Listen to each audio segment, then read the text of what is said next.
नमस्कार मंडळी, स्वागत आहे तुमचं आमच्या चॅनलमध्ये। आवाज महामुंबईचा, शोध बातमीचा, कौल मनाचा। चला तर मग आमचे चॅनल लाईक करा, शेअर करा आणि सबस्क्राइब करा। धन्यवाद। रायगड जिल्हा परिषदेवर लाल बावटा असणं ही जनतेची आणि काळाची गरज। चित्रलेखा पाटील। शेतकरी कामगार पक्ष हा इंडिया आघाडी व महाविकास आघाडीचा घटक पक्ष। चित्रलेखा पाटील। शेकाप व रायगड जिल्हा परिषद हे समीकरण। चित्रलेखा पाटील। देश हुकुमशाहीच्या दिशेने जातोय, हे लोकशाहीला घातक। चित्रलेखा पाटील। पाटील कुटुंबीय शेकाप सोडून गेल्याचा मताधिक्यावर परिणाम होणार नाही। चित्रलेखा पाटील। संपूर्ण महाराष्ट्रात रायगड जिल्हा परिषद व पंचायत समिती निवडणुकांची रणधुमाळी सुरू आहे।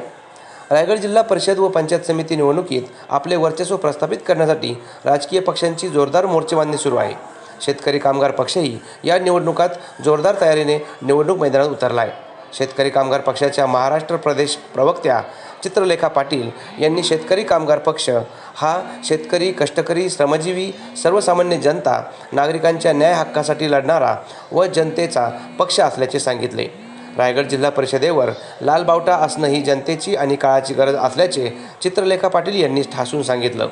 शेतकरी कामगार पक्ष हा इंडिया आघाडी व महाविकास आघाडीसोबत आहे। आम्ही या निवडणुकीत तरुण, सुशिक्षित, समाजकार्यात वाहून घेणारे उमेदवार रिंगणात उभे केले आहेत। शेकाप व रायगड जिल्हा परिषद हे समीकरण आहे। लोकाभिमुख जनकल्याणकारी योजना तळागाळात पोचवायच्या असतील तर शेकाप जिल्हा परिषदेत सत्तेत हवा आहे। जनता देखील आमच्या पाठीशी उभी आहे। मित्रपक्षांना सोबत घेऊन आम्ही निवडणुकीला सामोरे जात असून या निवडणुकीत जनता शेतकरी कामगार पक्षासोबत ताकदीने उभी राहून आम्हाला चांगलं बहुमत देईल असा विश्वास प्रवक्त्या चित्रलेखा पाटील यांनी व्यक्त केला। याचबरोबर पाटील कुटुंबीय शेकाप सोडून भाजपात गेल्याचा आमच्या मताधिक्यावर कोणताही परिणाम होणार नाही असे स्पष्ट मत चित्रलेखा पाटील यांनी मांडले। आज घडीला पहिल्याच देश हुकुमशाहीच्या दिशेने जातोय, हे लोकशाहीला घातक असल्याचं परखड मत चित्रलेखा पाटील यांनी मांडलं। आवाज महामुंबईचा चॅनलसाठी धम्मशील सावंत, अलिबाग। रायगड जिल्हा परिषद आणि पंचायत समिती निवडणुकांची रणधुमाळी सुरू आहे। उमेदवारी अर्ज दाखल केले जात आहेत। शेकापची कशी भूमिका आहे, काय रणनीती आहे या निवडणुकीच्या पार्श्वभूमीवर? शेकाप पक्ष पूर्ण तयारीनिशी या निवडणुकीत उतरली। आम्ही महाविकास आघाडीचा भाग आहोत, इंडिया आघाडीचा भाग आहोत आणि आम्ही बऱ्याच ठिकाणी फॉर्म्स भरलेले आहेत आणि खूप चांगले तरुण उमेदवार आम्ही बऱ्याच ठिकाणी देण्याचा प्रयत्न केलाय। आम्ही ग्रॅज्युएट आणि क्वालिफाईड उमेदवार देण्याचा प्रयत्न केलाय। शेकाप पक्ष आणि जिल्हा परिषद रायगडचे हे एक समीकरण आहे आणि लोकांना, जनतेला माहिती आहे की तळागाळातल्या योजना त्यांच्यापर्यंत पोहोचवायच्या असतील, सर्वसामान्यांचं काम करायचं असेल तर जिल्हा परिषदला शेकापचे प्रतिनिधी हवेच। त्याच्यामुळे आम्हाला पारंपरिक पद्धतीने दरवर्षीप्रमाणे, दर टर्म प्रमाणे आम्हाला चांगला रिस्पॉन्स पंचायत समिती आणि जिल्हा परिषदला मिळणार आहे, याबद्दल मी एकदम निश्चित आहे। या ठिकाणी कशा पद्धतीचा अलिबाग असेल किंवा एकूणच जिल्ह्यात आघाडी कशा पद्धतीची आहे सध्या निवडणुकीचं चित्र? ओव्हरऑल आपली महाविकास आघाडी आहे आणि एक्झॅक्ट नंबर ऑफ सीट्स आणि हे आम्ही तुम्हाला 29 तारखेला डिक्लेअर करतो।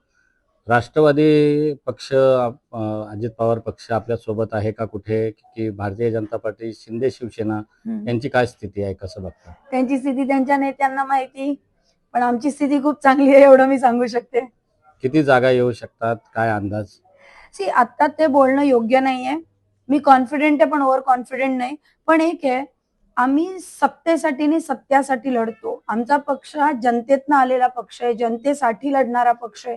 त्याच्यामुळे जिल्हा परिषदेवर लाल बावटा असणं ही जनतेची आणि काळाची गरज आहे। अलिबाग नगर परिषदेमध्ये जर आपण पाहिलं तर भारतीय जनता पार्टी देखील पहिल्यांदा ताकदीने उतरली होती।